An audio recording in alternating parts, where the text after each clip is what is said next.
pang laruan ni baby. Yan. Tapos dito, ito yung kanyang control kung forward, stop, or backward. Yan. Tapos, dito pipindutin para mag-move. Yan. Tapos, yung kanyang tires ay plastic and pati yung kanyang seat. Dito din, plastic dito. So, ayan. Dito meron tayong USB port, auxiliary port, additional song, story, music.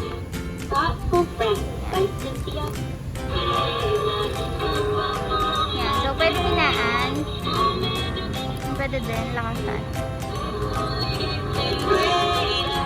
Yan. Tapos dito, ito yung kanyang tractor storage. Yan. Bagay na bagay ito sa mga kids na mahilig sa farm. Ayan. So, dito yung kanyang footrest. Yan. So, para hindi nakalapag yung paa ni baby. Ayan.